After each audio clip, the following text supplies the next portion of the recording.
and welcome to this episode of Physics for Show. I'm Rita Roy, and in this episode, we're going to talk about fog machines. Fog is an atmospheric phenomenon. Today, we're going to talk about where it exists naturally, how nature makes it, and how we can make it ourselves. But before we get started, I'm going to bring along someone who I know loves fog effects. Ready? You ready? Ready. Ready? Okay. Fog is the best special effects in the world. It's used in movies, TV series, games. That's right, Roki. This is our show's new technical assistant. Roki, would you like to tell us a little bit about yourself and why you love special effects so much? I live in Boston. I love movies.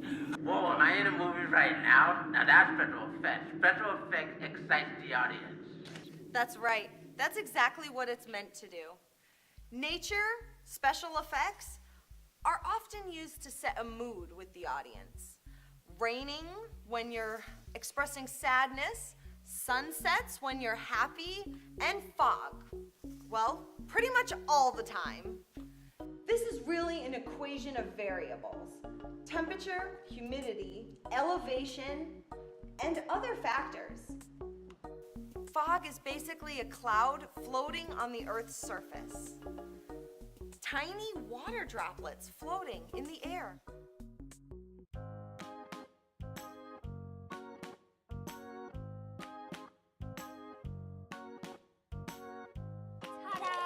Uh-oh, my water spilled.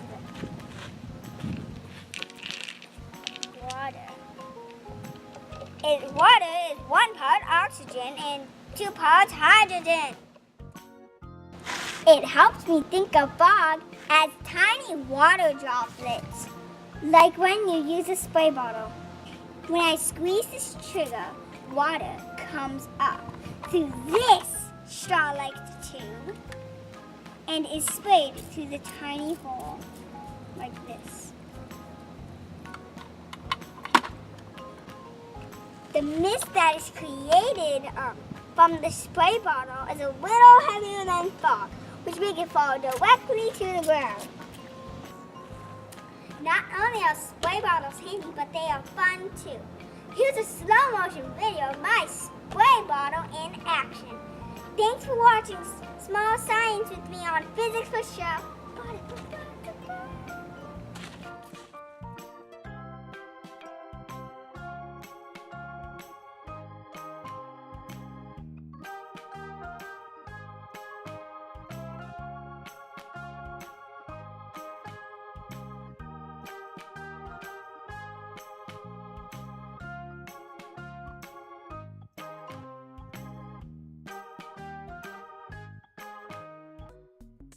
As steam cools and condenses, it becomes visible, as water vapor can produce a white cloud.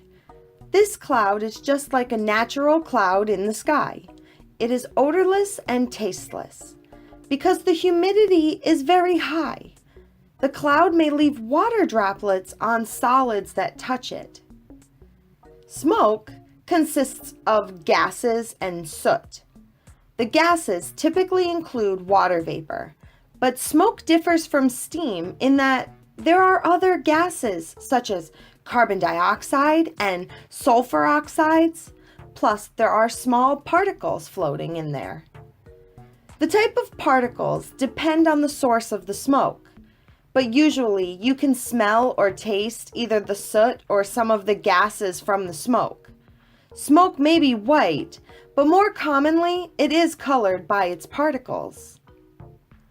Color and odor are 2 ways to distinguish smoke and steam. Another way to tell smoke and steam apart is by how quickly they dissipate. Water vapor dissipates rapidly, particularly if the relative humidity is low. And smoke, it hangs in the air, since the ash or other small particles are suspended. Okay, now that we've discussed the differences between steam and smoke, let's take another look at our fog cloud.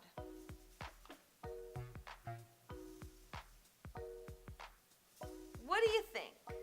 Is our fog cloud from the fog machine more like steam or smoke? Take a guess. Smoke? No, steam. No, definitely smoke because it's not just water, it's particles. That's right. That's why the fog machine is often called a smoke machine. Let's look at how a fog machine works.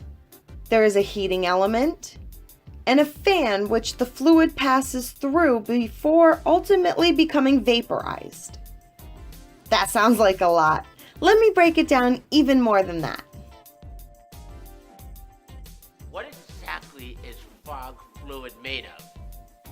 Fog is created by vaporizing proprietary water in a glycol-based or glycerin-based fluid. These fluids, often referred to colloquially as fog juice, vaporize or atomize inside the fog machine. This vaporizing process uses a heating element to burn the liquid into a gas-like cloud. Does it get really, really hot? Fog machines create fog by passing the fog fluid through a heat exchanger to heat it to a high degree very quickly, almost like trying to burn the liquid, and then blowing it out of a nozzle at the front of the fogger. This coil and the nozzle can become very hot. Be careful picking up fog machines that are turned on or were running recently. It will probably be hot. Should we tell the fire department that we're using effect like fogs? Fog is not exactly the same as smoke, but fog does have many of its own natural dangers associated with its presence indoors. Because many venues use smoke detectors that measure the density of particles in the air, fog effects, especially dense fog effects, can fool the detectors and trigger a fire alarm. If you are unsure of what type of smoke detector your venue has, consult with the head of maintenance or, as a last resort, notify the fire department and do a test shot. It's a little known fact that according to NFPA regulations, smoke detectors do not have to be turned on during a performance. All that is required is some way of notifying you and the fire department in the event of a fire. While this is almost always the electronic smoke detectors, it could also be a human being. For example, you may be allowed to hire off-duty firemen to act as your smoke detectors during the show.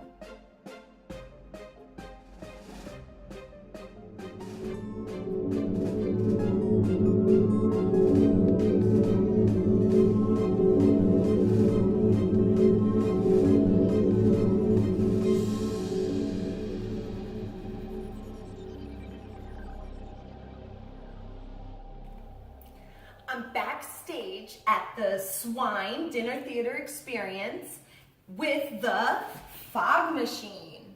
It's a Chevette DJ, model Hurricane 700.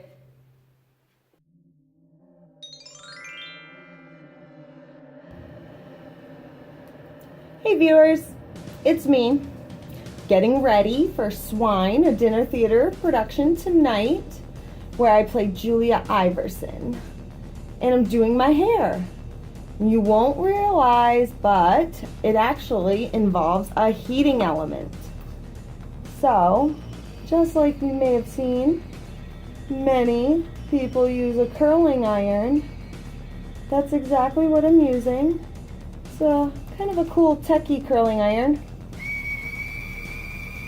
because it spins automatically.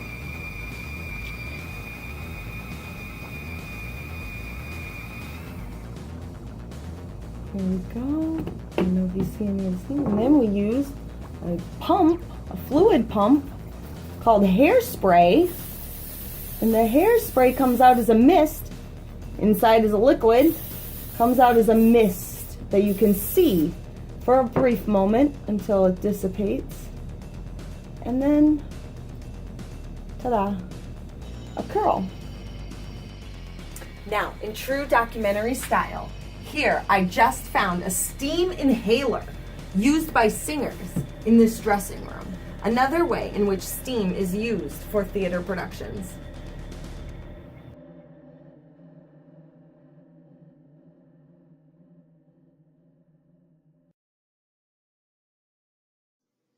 So here's a recap. 1. Fog is awesome to use in theatrical special effects to set the mood or create atmosphere. 2. It is made up of very small fluid particles, which appear to float in the air like a cloud. And 3.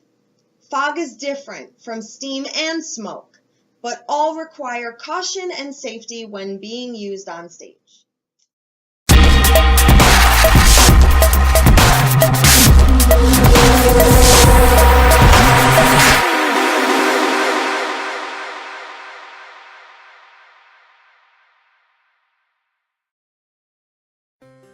We're taking a look at Act 3, where it takes place in the final battle of the deadly storm of fog.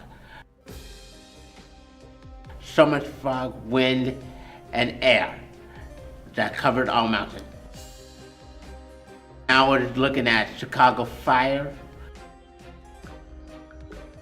smoke, fire, a lot of smoke, and a lot of fire. James Bond, where every single time in every single game when you're surrounded by enemies, the one thing you can use is his trusty smoke grenade bomb that could actually blind his enemies in fog form. Well, I guess that's it for today. You can check out more episodes like this by subscribing to our channel on YouTube and by liking Physics for Show on Facebook. Comment and share because you care. Maybe even get seen on the scene with me next time. Okay, time to say goodbye, brother. Goodbye, friends. I'll see you through the fog. Brokey, that's wicked funny. I know, I get it!